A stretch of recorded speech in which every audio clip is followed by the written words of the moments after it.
우리에게 주시는 하나님 말씀은 사도행전 2장 1절에서 13절 말씀입니다. 오순절 날이 이미 이르매 그들이 다 같이 한 곳에 모였더니 호련히 하늘로부터 급하고 강한 바람 같은 소리가 있어 그들이 앉은 온 집에 가득하며 마치 불의 혀처럼 갈라지는 것들이 그들에게 보여 각 사람 위에 하나씩 임하여 있더니 그들이 다 성령의 충만함을 받고 성령이 말하게 하심을 따라 다른 언어들로 말하기를 시작하니라.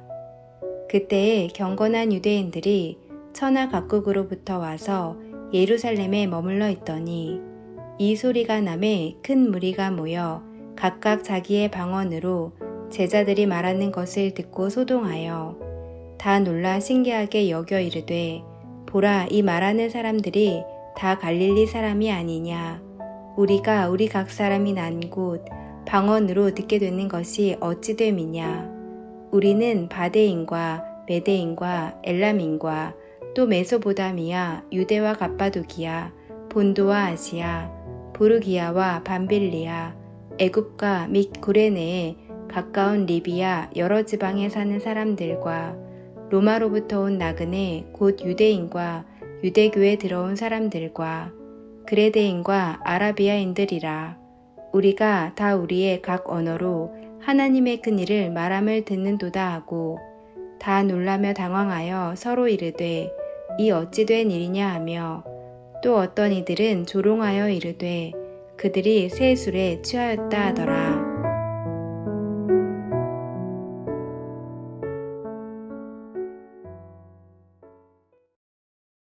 이제 사도행전 2장으로 들어갑니다. 드디어 오순절이 되었습니다. 예수님께서 하늘로 승천하시기 전에 마지막 당부하신 예루살렘을 떠나지 말고 아버지의 약속하신 것을 기다리라. 이 말씀에 순종해서 제자들이 예루살렘에 남아 열흘 동안 기도했는데 그 열흘째 되는 날, 오순절날 성령이 제자들 각 사람 머리 위에 임하셨습니다. 오늘 본문의 첫 절인 사도행전 2장 1절에서 3절입니다. 오순절 날이 이미 이르매 그들이 다 같이 한 곳에 모였더니 호련히 하늘로부터 급하고 강한 바람 같은 소리가 있어 그들이 앉은 온 집에 가득하며 마치 불의 혀처럼 갈라지는 것들이 그들에게 보여 각 사람 위에 하나씩 임하여 있더니 그리고 그들은 다 성령의 충만을 받았고 그 다음 나타난 사건이 그들이 성령의 말하게 하심을 따라 다른 언어들로 말하기를 시작했다는 것입니다. 4절입니다. 그들이 다 성령의 충만함을 받고 성령이 말하게 하심을 따라 다른 언어들로 말하기를 시작하니라. 그 당시 예루살렘은 인구가 약 3만 명에서 3만 5천 명 정도 되는 작은 도시였습니다. 그런데 1년에 3번은 아주 많은 사람들이 이곳으로 모였는데 많이 모일 때는 인구의 10배가 넘는 30만 명 이상이 모였습니다. 그 이유는 이곳이 성지가 있었기 때문입니다. 바로 예루살렘 성전입니다. 파타야가 성수기일 때 인구가 몇 배로 뛰어오르듯이 예루살렘도 6월절부터 사람들이 몰려오고 6월절로 50일 후인 이 오순절에는 그때까지 돌아가지 않고 머물러 있는 사람들이 합쳐지면서 가장 많은 인파가 모이던 때였습니다. 5절입니다. 여기서 경건한 유대인이란 그들이 보통 열심이 아닌 전 세계에서 하나님께 예배하기 위해 모여든 순례자들이었다는 것을 보여줍니다.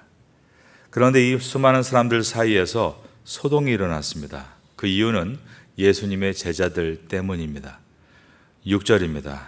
이 소리가 나매 큰 무리가 모여 각각 자기의 방언으로 제자들이 말하는 것을 듣고 소동하여. 이 소리라는 것은 하늘로부터 임하고 있는 급하고 강한 바람 같은 소리였습니다. 하늘에서 내려오는 성령의 소리 때문에 소동이 일어난 것입니다. 또 이 성령의 충만함을 입은 120명의 성도들이 하는 말 때문이었습니다. 이 소리가 나매 큰 무리가 모여.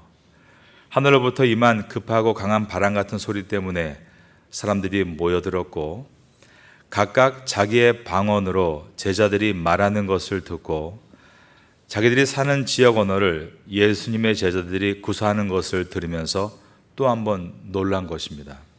그리고 신기했습니다. 7절입니다. 다 놀라 신기하게 여겨 이르되 보라, 이 말하는 사람들이 다 갈릴리 사람이 아니냐. 어떻게 갈릴리 출신의 어부들이 이렇게 각 나라의 말을 할 수 있느냐. 각 나라에서 온 사람들이 충격을 받은 것입니다. 그런데 이것은 제자들의 능력이 아니라 제자들의 머리 위로 임하신 하나님의 영이신 성령의 능력이었습니다. 2장 4절에서 그들이 다 성령의 충만함을 받고 성령이 말하게 하심을 따라라고 되어 있습니다. 성령의 말하게 하심을 따라 다른 언어들로 말하기를 시작하니라.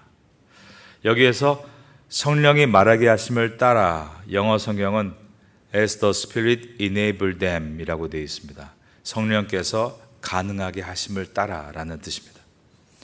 예수님께서는 예전에 성령이 입술에 줄 방언에 대해서 미리 예언하신 적이 있었습니다. 마가복음 16장 17절에서 믿는 자들에게는 이런 표적이 따르리니 곧 그들이 내 이름으로 귀신을 쫓아내며 새 방언을 말하며, 여기서 이 새 방언이 사도행전 2장의 이 내용이 되는 것입니다. 이 방언은 고린도전서 14장에 나오는 하나님과 그 사람만이 아는 하늘의 언어와는 다른 것입니다. 고린도전서 14장에 나오는 방언은 이해할 수 없는 말입니다. 그러나 사도행전 2장에서 말하는 방언은 문자 그대로 외국어입니다. 우리는 의미를 알 수 없는 고린도전서 14장의 방언과 분명한 단어와 문장으로 되어 있는 사도행전 2장의 방언을 모두 그냥 방언이라고 번역해 놓았지만 태국어 성경은 이것을 잘 구분해 놓았습니다. 고린도전서 14장의 방언을 파사 블랙으로 번역해 놓았습니다. 파사 언어란 뜻이고 블랙 이해가 안 된다라는 뜻입니다. 그런가 하면 사도행전 2장의 방언은 파사 은이라고 번역해 놓았습니다. 은은 다른 여러라는 뜻입니다.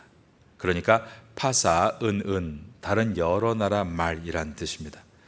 사도행전 2장에서 예수님의 제자들이 성령의 충만을 받자 알아들을 수 있는 외국어를 구사했다는 것입니다. 그런데 이 제자들은 전문적으로 외국어를 교육받은 사람들이 아닙니다. 우리가 한 나라 말을 터득하는데 보통 집중해도 3년 혹은 4년이 걸립니다. 그것도 언어 감각이 있는 사람일 때 그렇습니다. 그런데 언어 교육도 안 받은 제자들이 갑자기 여러 나라 말로 말을 한 것입니다. 성령께서 그렇게 하신 것입니다. 성령께서 갑자기 제자들에게 외국어 능력을 주신 목적은 너희들 이 것 가지고 열방에 나아가 취직해라 라고 주신 것이 아니었습니다. 갑자기 혀에 축복을 주시고 외국어를 하게 하신 것은 엄청난 영적인 의미가 들어 있습니다.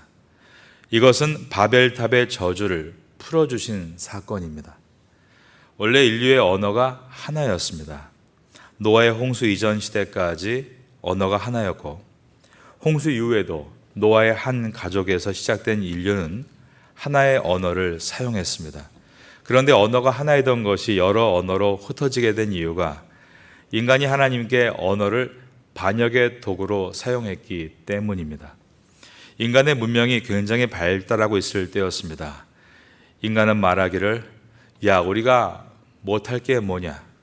우리의 경쟁자는 하나님뿐인데 하나님과 우리와 다른 것이 그분은 높은 곳에 살고 우리는 낮은 곳에 사니 우리가 한번 높이 올라가 보자.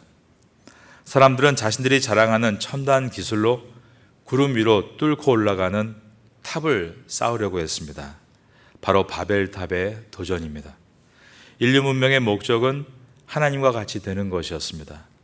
이 사건은 성경 가운데 선악과 사건 이후로 하나님의 영역을 침범하려는 가장 무례한 도전이었고 이 사건으로 인해 받은 저주가 바로 언어가 흩어지는 저주였습니다. 아담과 하와가 하나님과 같이 되려고 선악과를 따먹는 도전을 했을 때 하나님은 최초의 사람들을 하나님의 동산에서 내쫓으셨습니다. 인간이 바벨탑 건설로 하나님과 같이 되려고 했을 때는 언어를 흩어버리셨습니다. 언어를 흩으신 것은 인류의 정신 문명에 하나님께서 자물쇠를 채우신 것입니다. 언어가 다르면 아무리 언어를 숙달해도 자신의 뜻을 상대방에게 100% 전달할 수가 없습니다. 그것은 언어와 문화가 연결되어 있기 때문입니다. 언어가 다르면 아무리 노력해도 결코 완벽하게 전달하지 못하는 부분이 있다는 것을 외국어를 공부하시는 분들은 잘 아실 것입니다. 언어가 다른 순간 보이지 않는 담장이 사람과 사람 사이에 만들어지게 됩니다. 선악과 사건으로 인해 에덴 동산에서 쫓겨났던 인류는 바벨탑 사건으로 인해 언어가 나뉘고 그로 인해 자연스럽게 민족이 나뉘고 서로 반목하고 대립하는 관계가 되고 말았습니다. 그런데 오순절 성령 사건이 일어나면서 한 번도 외국 공부를 한 적이 없는 저 북쪽 갈릴리의 촌사람 120명의 사람들이 갑자기 입에서 유창한 말로 외국어를 했다는 것은 무엇을 의미합니까? 예수님의 십자가를 통해 또 다른 보혜사이신 성령께서 임하시고 성령님은 하나님의 백성을 바벨의 저주에서 풀어주신다는 것을 보여주신 상징적인 사건이었습니다. 바벨탑이 무너짐으로 서로가 서로를 이해하지 못하는 때가 시작이 됐습니다. 그런데 오순절 성령께서 강림하심으로 서로가 서로를 이해할 수 있는 관계가 시작된 것입니다. 그래서 베드로와 요한이 하나가 되고 안드레와 야고보가 함께하는 서로가 서로를 이해하는 문이 열리게 된 것입니다.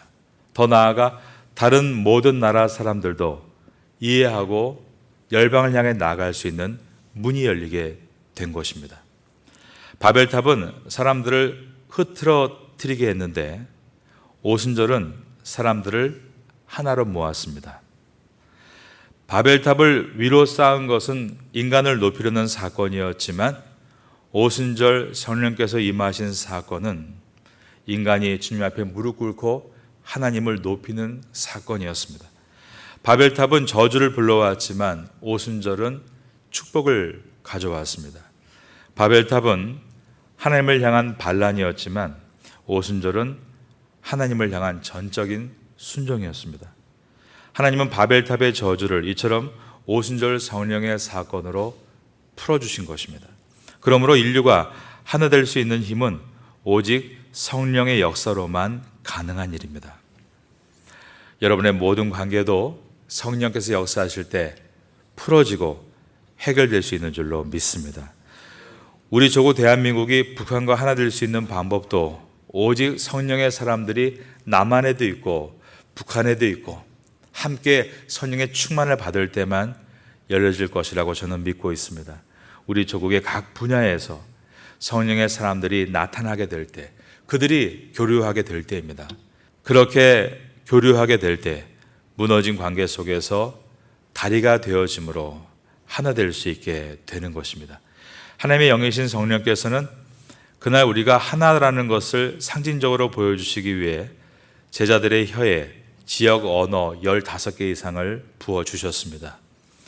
이와 같이 언어의 장벽을 허물어 주신 이유는 서로 간의 마음의 장벽을 허물게 하시기 위해서였습니다. 성령의 기름 부으심이 있을 때 유대인이든 미국인이든 한국인이든 태국인이든 예수님을 믿는 모든 사람들은 보이지 않는 하늘의 언어로 하나가 될 수 있다는 것을 보여주신 것입니다.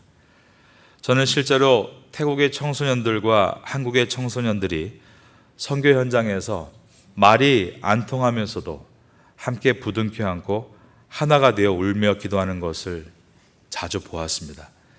그들이 무슨 말로 기도하고 있었는지는 모르겠습니다. 그런데 그들은 서로를 다 이해할 수 있었습니다. 보이지 않는 성령의 은혜가 있는 것입니다. 성령이 임하면 언어가 극복이 되고 불가능할 것 같은 사람들끼리 서로 교통이 되는 것입니다. 그러므로 갈라디아서 3장 28절은 말씀합니다. 너희는 유대인이나 헬라인이나 종이나 자유인이나 남자나 여자나 다 그리스도 예수 안에서 하나이니라.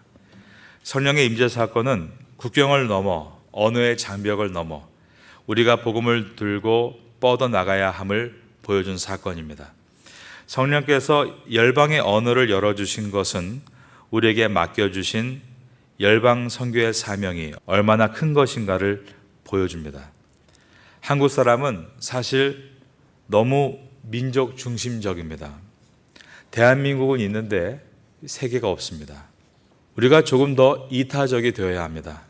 태국 안에서 우리 교회, 한인교회, 그 한인교회 안에 있는 한인 커뮤니티, 한인 부서만 생각하지 말고 태국 현지인을 향해 뻗어나가야 합니다.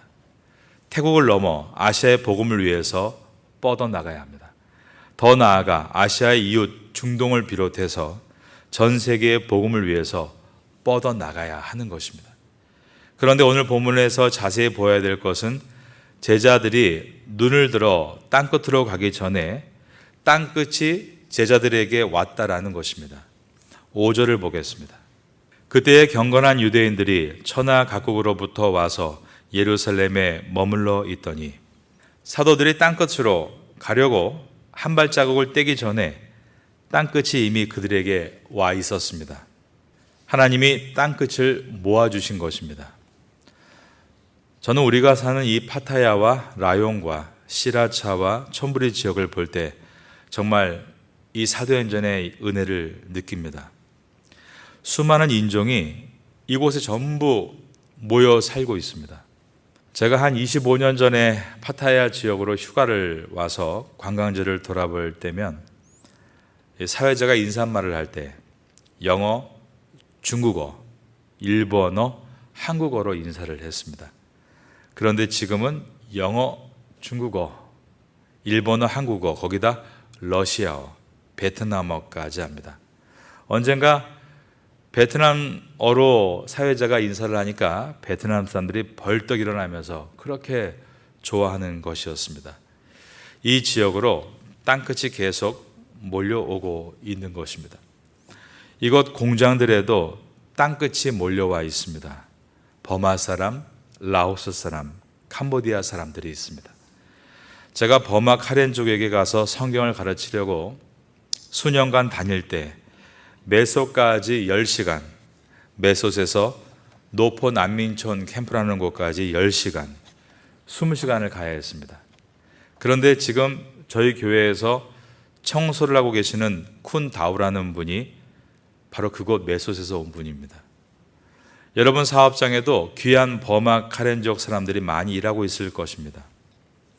라오스인들을 전도하기 위해 12시간을 버스를 타고 넝카이에 갔었습니다.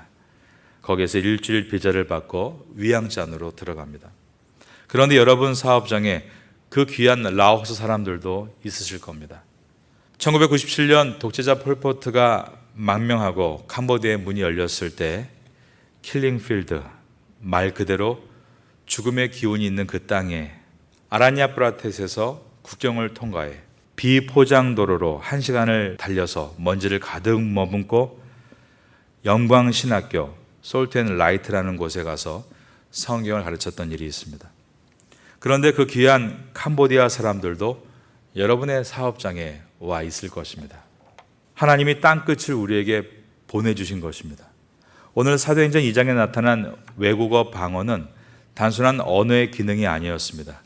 바벨탑의 저주가 풀어진 사건, 즉 갈라진 마음이 하나가 되는 사건이었습니다. 아무리 외국어를 잘하면 무엇합니까? 사랑의 복음, 생명의 복음을 전하지 않으면 무익한 것입니다. 아무리 말을 잘하면 무엇합니까? 그 말로 우리에게 온 땅끝, 그 외국인들에게 상처를 주면 무익한 것입니다. 오히려 말은 잘 못해도 단 몇 마디의 말로 복음을 전하고 전도하고 있으면 바로 그에게 사도행전에 임하셨던 성령이 임하고 있는 것입니다. 우리가 땅끝으로 가지 않았는데 땅끝이 스스로 와 있는 곳에 우리는 살고 있습니다. 사도행전의 진짜 기적은 그 15개의 언어로 복음을 들은 모든 지역에 교회가 세워졌다는 데 있습니다. 이제 앞으로 사도행전은 그것들을 추적해 나갈 것입니다. 성령이 여러분의 마음에 충만히 임하셔서 오늘 여러분이 만나는 땅끝의 사람들과 마음의 장벽을 허물어 보시고 그분들을 사랑하고 그분들에게 예수님의 향기를 날리는 축복의 하루가 될 수 있기를 예수님의 이름으로 축원합니다.